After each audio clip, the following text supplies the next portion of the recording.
Welcome to episode 4 of the Stuck in My Room podcast. Today I have guest Tim Parent from Ninjaspy, Five Alarm Funk, and Johnny Wrath. How's it going? It's going well today, Jay. Thanks for having me. Awesome. How's quarantine been so far? Yeah, it's been good. I know we just talked about this, but now that you hit record, classic. It's okay, you can edit that out. I don't care. But I'll just say again, mostly positive. Just trying to take it day to day with certain things that are helping keep me focused on just stuff that brings me joy and not what could have been, because everyone's in that boat. We all have things we're looking forward to for the year, and that's all gone, at least for now. So yeah, we can get into it, but mostly positive, I'll say. What have you been doing to keep, to pass the time? Yeah, so I've got probably the most committed, dedicated practice regiment that I've ever had in my entire life, probably because I just have the time for it. I got laid off from my job. I have no gigs. So I'm literally just in the woodshed working on stuff, not necessarily writing, working on, transcribing drum parts and keyboard parts from, tunes that are way above my level, but just trying to, bring myself to that level to be able to sing and play certain chords and play drums. There's this one Steely Dan song called Coolie Bubba I've been working on just day in, day out, because I'm so far from being able to do it. But every day I'm making a little bit of progress, and it's more of just, for joy and getting new skills on those instruments. So that's the day to day, and there's some other stuff, but we'll get into it. Nice. That's awesome. Let's just jump right into your musical introduction. So what got you into music? Did you grow up in a house of music? Did your parents play music? Yeah, both of those things. But you knew that because we know each other. Yeah. See this? See, the thing is, this is for people who might not know you. Oh yeah. There's lots of people. Yeah, for sure. I'm super blessed. Me and my brothers and my sister, my two sisters are all blessed to come from musical parents. My dad, a live sound technician. My mom, a songwriter. My stepdad, a bass player. So I just leaned into it very naturally at a young age. Been playing bass 20 years now. Bass wasn't my first instrument of choice. It just kind of got pushed on me as a kid, the youngest of three brothers who wanted to start a band. And so that was my instrument for a while. But now I'm happy to be exploring, the other instruments I've wanted to get better at for a long time, sort of been on the sideline, like keys and guitar and bass, and drums. So yeah, I've just been playing my whole life. I can't imagine life without playing, and it's the same for a lot of people. But blessed to have it be supported in my household, in my life. A lot of people grow up and their parents don't understand it, or yeah. Not many people know this, but pre-Ninjaspy, you played in a band called Insipid. Yeah, so that was the first inception of the band that would go on to become Ninjaspy, which is my two older brothers. As I just said, the one where sort of the bass was encouraged upon me to fill out the three-piece, and I reluctantly obliged. But it was Joel's project. He was writing a lot of grungy, dirty, weird hybrid songs that combined ska and grunge. And our first album, Speed Queen, was a concept album about the suburban drug life, which we all lived thoroughly. And so that was kind of where music started for me. And after 99 to 2006, we decided let's change the name, and that kind of gave us a whole new journey to start at that point. And what made you decide on the whole like surf metal ska kind of combination? That's a great question for Joel. I mean, I was so young, I kind of felt like I was just like going through the motions and like, yeah, this sounds cool. And just combine, like we were white dudes from Poco, like didn't know what reggae or ska traditional music was at all. We liked Sublime and maybe a bit of Bob Marley, and Joel had other influences, but yeah, Joel just thought it'd be cool to mix like hardcore and ska beats because you could dance the same way to both styles of music. And I think he found a really interesting way to blend those styles, and it lent itself to just, very aggressive rock and roll aesthetics to playing that we all enjoyed. So yeah, where Joel came up with that idea, I don't know, his crazy mind. Maybe you should have him on the podcast. All right. So over the span of Ninja Spy's career so far, you guys have released 2 albums and 1 EP. You've released Pie Nature, Spukin, and the No Kata EP. Now, throughout those recordings, has the recording process or the writing process changed at all, or has it kind of stayed the same? Yeah, Joel had most of those songs kind of worked out for Pie Nature, and we added our flavors. And then Spukin, the second album, 10 years later, we definitely all contributed a lot more. And Adam, especially the drummer, stepped up his game and came up with some really, really cool parts and really drove the writing process and completing a lot of the songs. We finished some of those songs in the studio, whereas Pie Nature Joel had sort of formulated more so. So yeah, there's definitely an evolution. I think Spukin sounds like a much more mature record. It sounds a lot better. Not that Pie Nature doesn't, but yeah, I'm quite proud of the more recent release. But yeah, and then we haven't really been writing much lately. But again, it's kind of like conceptual for stuff that Joel wants to come up with because we're all interested in doing different things. Okay, so you say you're not really recording or writing new Ninja Spy stuff, but you did write a new song for that Grimskunk tour. Are you guys thinking of doing anything with that in terms of recording? Yeah. I mean, we got some cash in the bank, and we thought, it'd be cool to just produce that one song. I hadn't even thought about it in a long time. I was like, what is that song even called? But it still needs some work. There's some stuff I would change with it, and I think we would still change with it. But there's no concrete plans. We could totally record that. We could probably just DIY it as well, and that would be great. There's some other new songs Joel's got as well, but Joel's kind of on his own personal health journey right now, and Adam's doing his thing, and we just haven't really got together to finish anything in a while. But I watched a live video that Adam recorded of him playing, and I thought, oh, that's a great tune. We should finish it. So thinking people can hear it. Why not? Are people for sure people listening to new releases right now, or are they just listening to the old classics that make them feel better during this time of quarantine? It's one thing I read about. Well, over the years, you guys have played with some pretty major bands. You guys opened for Coheed and Cambria. You guys have opened for Protest the Hero, the Dreadnoughts, and whatnot. Have you had any highlights when it comes to shows? Like any memorable moments? Yeah, there's lots of highlights. I incurred one of the worst injuries of my life in Kelowna one time. Yeah, you were with us. Yeah.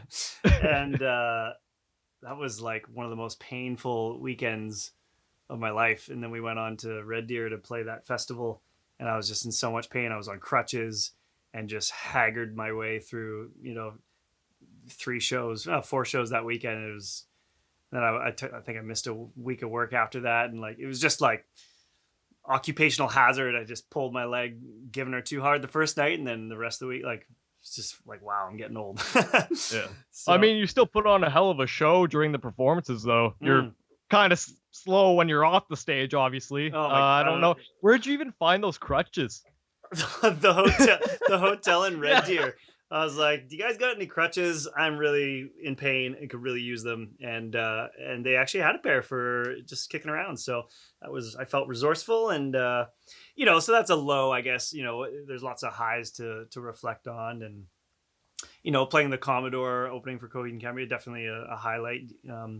You squished at the front of stage, whatever. Just being on that stage is pretty awesome. It's something every Vancouver musician sort of dreams of being able to do, and I'm very proud that we got to do that. And now I've played there 2 more times with 5 Alarm Funk, so now the Commodore feels like home a little bit more so now, but that's how things change. On that note, let's move on to the 5 Alarm Funk topic. Now, you joined them not too long ago. What was it, like a year and a half ago, 2 years ago? It's a year ago, literally right now. It's like really exactly, okay. Exactly. Okay. Like I think a year ago around this time, I just got back from Mexico. My first gig with them was in Mexico, in Guadalajara, and I luckily flew home early because I had a show with Johnny Rath and then a studio gig. And it was good because those guys just continued to have a very good time in Guadalajara, and I retained a lot more brain cells by coming home early. and I didn't want to completely embarrass myself having just met those guys. But it feels like another world thinking about that. You know, a lot gets crammed in a year's time. Hanging out with those guys. With 5 Alarm Funk, how did the opportunity to join the band come about? So I'd kind of met Gabe through my friend Matt Pelkey, or Ray Pelkey. None of us seem to know what your name is. Matt, Ray? Is it Matt? Is it Ray? Anyways.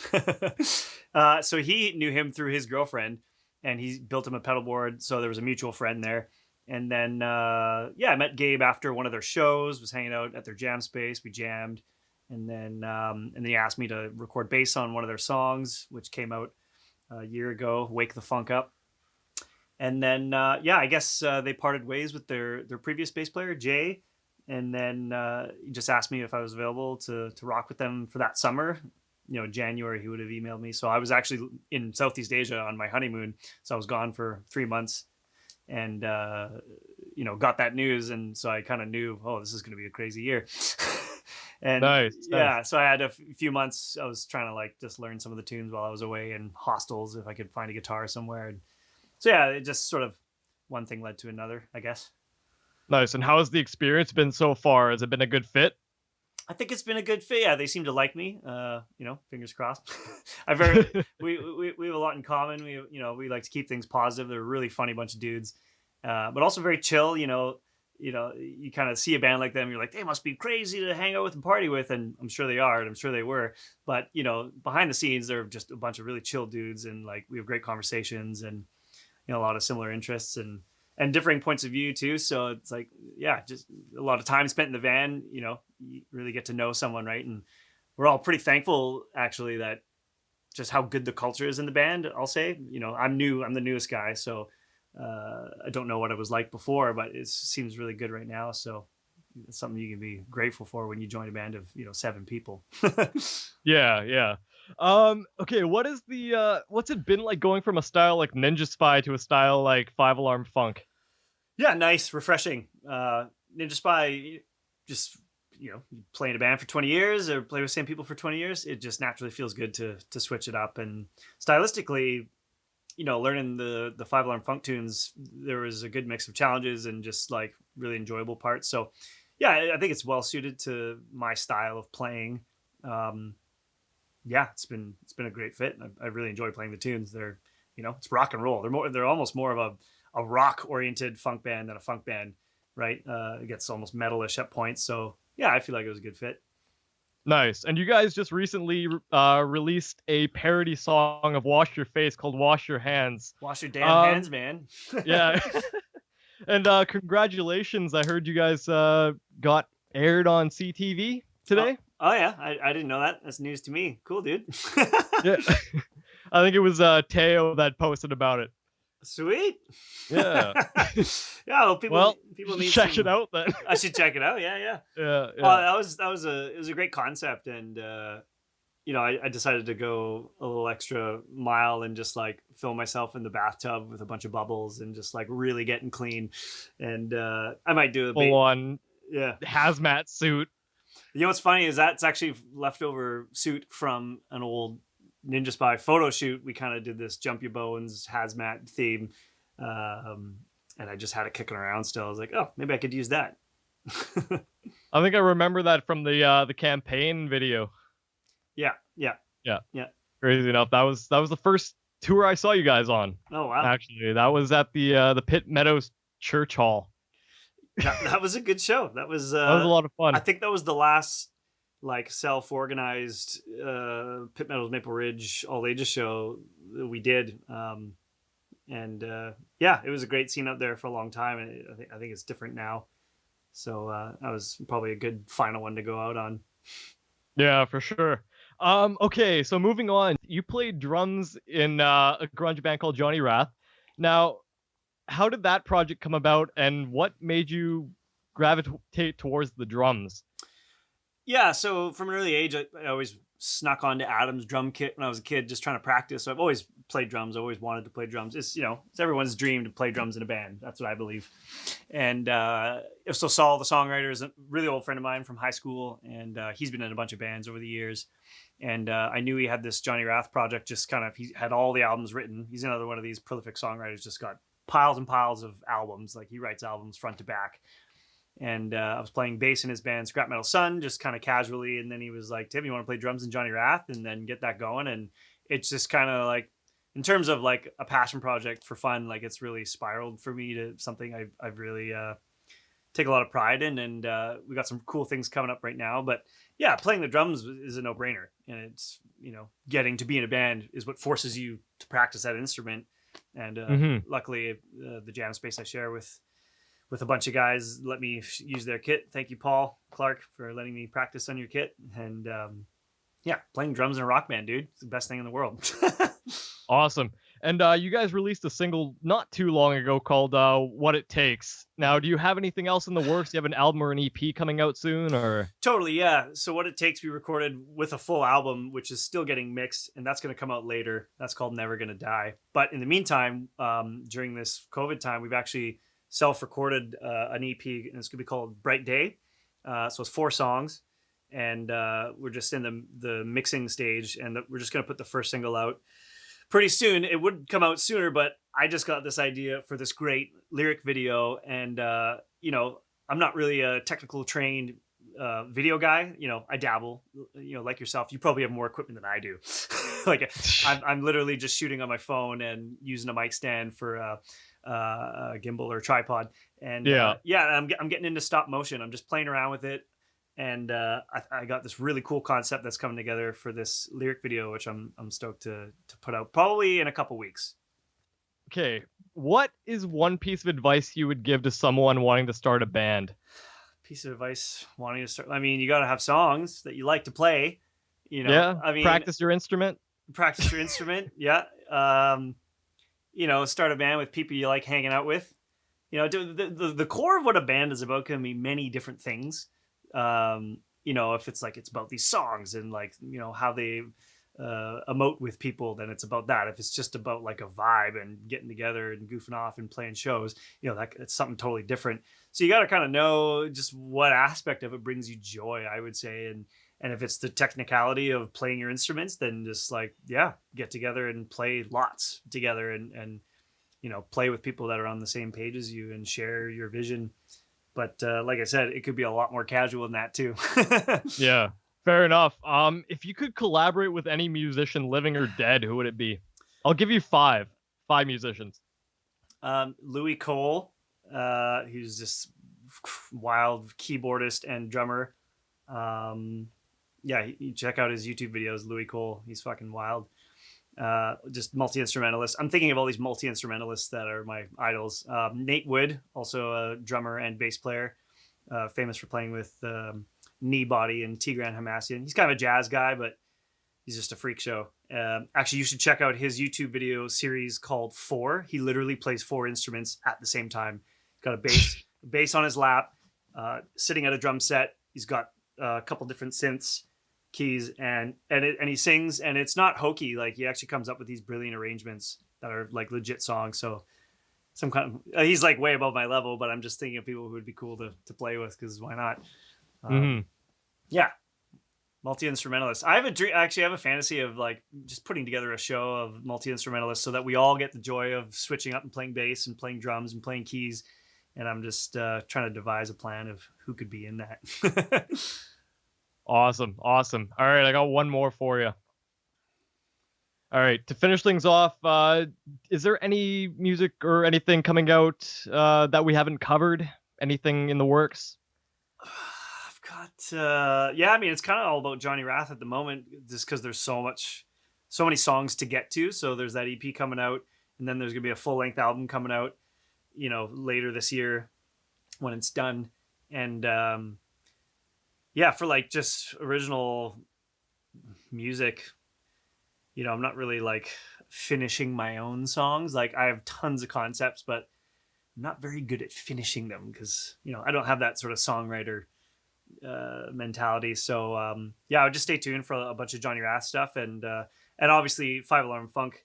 You know, maybe people don't know this, but we're actually sitting on a full length new record that is going to get released this year. Just waiting to kind of figure out when to do that because things have changed a little bit. So yeah, brand new record from Five Alarm Funk will be coming out sometime 2020.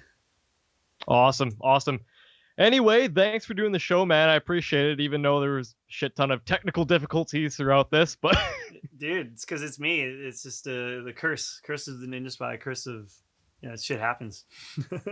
Fair enough. Awesome. Thanks, man. Appreciate it. Thanks a lot, dude.